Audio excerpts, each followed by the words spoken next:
एक अरबपति जिसने अपनी दौलत से दुनिया को हिला दिया, एक राष्ट्रपति जिसने अमेरिका की राजनीति को झकझोर कर रख दिया, और एक घोटाला जिसने इन दोनों को एक ऐसे दलदल में खींच लिया जहां दोस्ती, राज और बदनामी तीनों एक साथ हैं।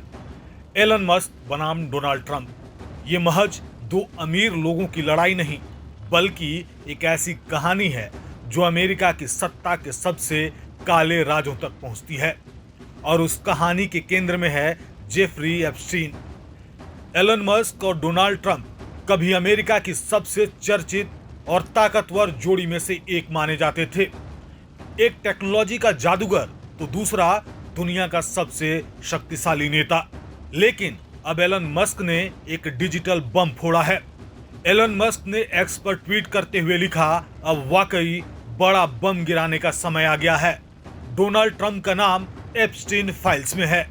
इस बयान ने वाशिंगटन से लेकर वॉल स्ट्रीट तक हलचल मचाकर रख दी है।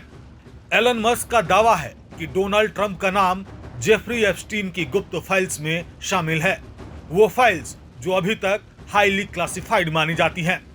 लेकिन आखिर ये फाइल्स हैं क्या? तो आपको बता दें कि ये वो दस्तावेज हैं जिसमें अमेरिका और दुनिया के सबसे ताकतवर लोगों का नाम दर्ज है। उन लोगों के नाम जो एप्स्टीन की पार्टियों में, उसके द्वीपों पर, उसके जेट लोलिता एक्सप्रेस में सवार हुए थे। सबसे पहले जानते हैं ये जेफरी एप्स्टीन कौन है। जेफरी एप्स्टीन को शिकारी अरबपति के नाम से जाना जाता है, जिसका जन्म 1953 में न्यूयॉर्क में हुआ था और बिना कोई डिग्री लिए ही वो फाइनेंस जगत में एंट्री किया। अरबों की संपत्ति कमाई और हाई सोसाइटी नेटवर्क बनाया। एप्स्टीन पर 2005 में पहली बार नाबालिग लड़की से यौन शोषण का केस दर्ज हुआ। 2008 में एप्स्टीन को दोषी करार दे दिया गया और उसे 13 महीने की जेल हुई। और फिर 2019 में उसे गिरफ्तार किया गया, लेकिन जेल में ही उसकी मौत हो गई। और उसके मौत ने अपने पीछे कई सवाल छोड़े, जैसे ये आत्महत्या है या मर्डर। एप्स्टीन की पार्टियों में बिल क्लिंटन, प्रिंस एंड्रयूज और अब एलन मस्क के अनुसार डोनाल्ड ट्रंप भी उसकी पार्टियों के मेहमान थे।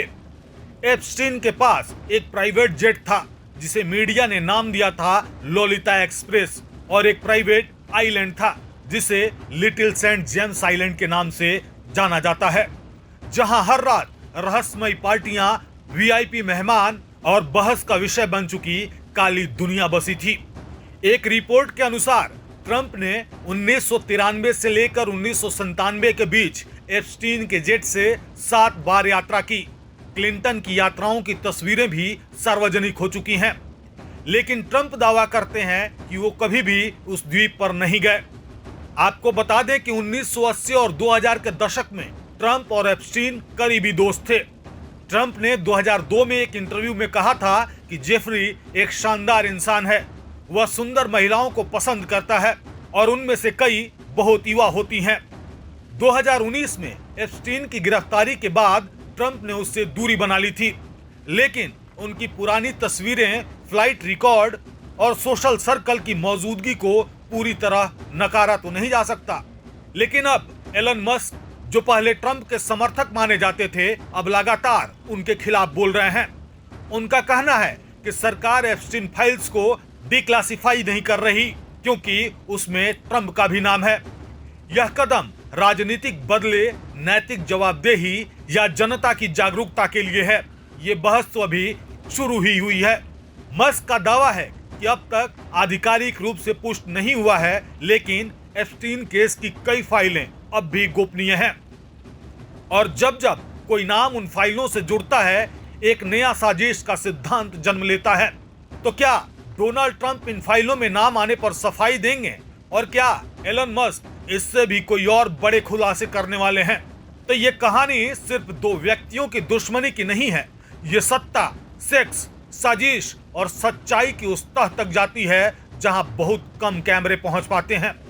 और यही वजह है कि एप्स्टीन फाइल्स अमेरिका की सबसे खतरनाक और रहस्यमयी फाइलों में मानी जाती हैं।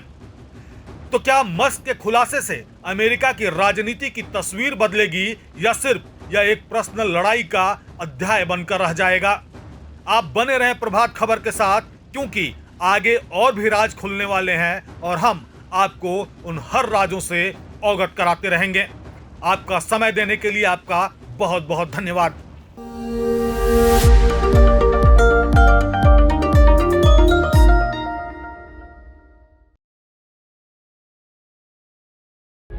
प्रभात खबर .com, विश्वास वही, रफ्तार नहीं।